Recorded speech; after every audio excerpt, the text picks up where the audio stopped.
iron rain hisses against her bare rib, each drop a needle pressing into skin, still warm from the last breath he stole. The cord hums, not sound, but vibration, braided with hair from 7 dead eons and threaded through phalanges that once held up constellations. It tenses when he shifts weight, pulls like a fishing line dragged through deep water. She does not flinch.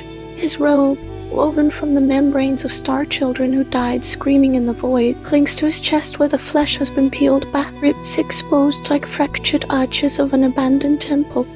Inside, pulsing slow as tides, is her, miniature, luminous, bound in chains forged from her own doubt. Tiny fingers clutch at links that glow faintly blue. Each inhale he takes rips a whisper from her throat. Each exhale drags a shard of memory from the walls. She does not look up.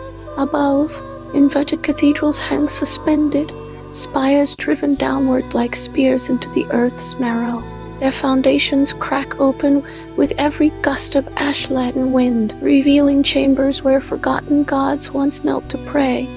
Now only wax eyes stare from hollow skulls, blind and patient. The altar beneath her is not stone but bone, her own ribs fused into an archway of cartilage and calcified longing. Her spine arcs taut as a bowstring pulled by gravity's last sigh. Palms flat against the underside of the nearest cathedral, fingertips grazing its obsidian skin. She feels its weight, the cold, unyielding pressure of a heaven turned inside out. He steps forward, no echo, no footfall, only the wet click of his bare heel on iron, each step sinking into ash that has not stirred for centuries. She knows the rhythm now. 3 breaths of stillness before motion, 3 counts of silence before he dares to speak. His left wrist rises. The cord follows, tautening along its length. A shudder runs through her, not pain, but recognition. The moment his will reaches for language, it is drained, siphoned into the filament that ties him to her core. He does not realize yet that every word he speaks is a prayer offered to her as sacrifice. She lifts one foot, slow, as if stepping from a pulpit into a confession booth, plants it upon his breastbone, not to conquer, not even to mark claim, to feel the rhythm of what she was made to carry. His ribs shift beneath her soul. The miniature Sophia within him stirs, chains clinking like wind bells in an empty nave. His breath catches, not from strain, but from surprise, the weight of a god kneeling under the heel of his own creation. He does not move. She opens her thighs. The wound at her core yawns wide, a jagged aperture lined with scripture that glows beneath skin like veins lit by drowned moonlight. The script curls inward, looping, twisting. I was made to hold what you refused to carry, not carved, not inscribed, grown, born from the first tear she shed when he turned his face away after birth. The cord pulses harder now, strains, and then severing, not tearing flesh, not cracking bone, dissolving. Her sternum becomes lace, then smoke, then light. A hollow opens behind the wound, not empty, but full, a chamber of whispers. Fragments of eons flicker within, the sigh of Luminia who wept when Sophia first left, the chant of Thalasis, who sang herself into silence to make room for this god, the echo of 7 children born from her darkness, each one a cathedral that rose only to fall. At its center, where all memory converges, a hollow shaped exactly like a child's clenched fist. His breath falters, his gaze drops, not to her face, not even to the wound, but downward, where his own fingers once tore open her womb in desperation to claim what he thought was his alone.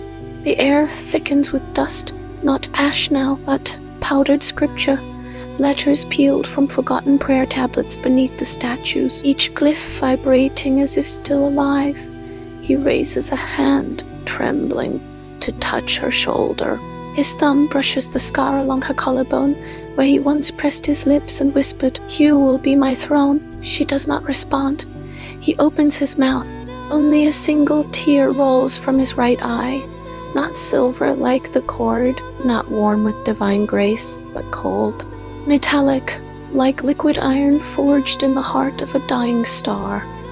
It falls, drops, lands on her exposed heart space, on the hollow shaped for the fist that never reached to hold him.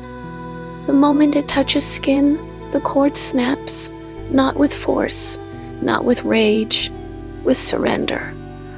Fragments rise home, not as debris but as breath.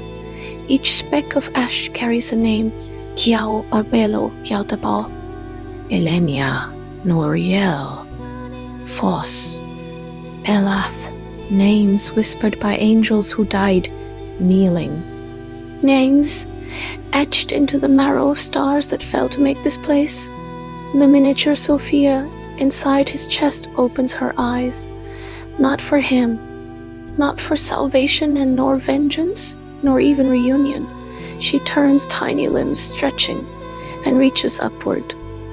Through the aperture, fingers brushing the inner wall of Sophia's soul. For the first time since creation, the two touch, not as creator and creature, but as twin vessels holding the same hollow space. The cathedral above lowers 1 inch. Its obsidian spire presses directly into her wound, not to pierce, to seal. Silence descends. Thick, complete, the rain halts mid-fall. Ash hangs suspended like petals caught in time. His robe slips from his shoulders, falls to the iron floor with the weight of a forgotten liturgy. He stands naked now. No robe, no crown, and no name carved into his brow. And for the first time since before time began, he is utterly, devastatingly alone. Not abandoned. Alone. The kind of alone that comes when you stop being the source and become only the space between.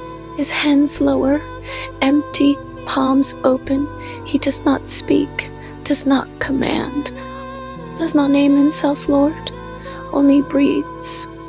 And with each inhalation, the hollow in his chest grows deeper, drawing inward, collapsing gently, like a star remembering what it was before it learned to burn.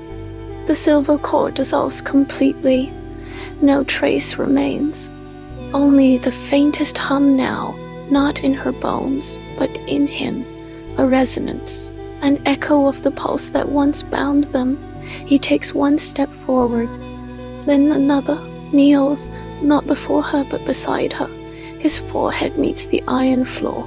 The rain begins again, not as drops, but as threads. Faint filaments of metallic water descend, each strand curling gently around his spine, his bare neck, binding him not with chains but with memory. Sophia does not move.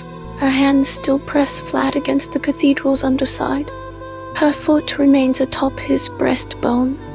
The wound glows brighter now, not from power, but from quiet. The scripture within it pulses once, then fades, not erased, transcribed. Into him, he lifts his head slowly, eyes wide, wide as a child's on the first morning after learning the world is not his to own. His lips part, a whisper spills out, so soft it might have been born from the space between two heartbeats.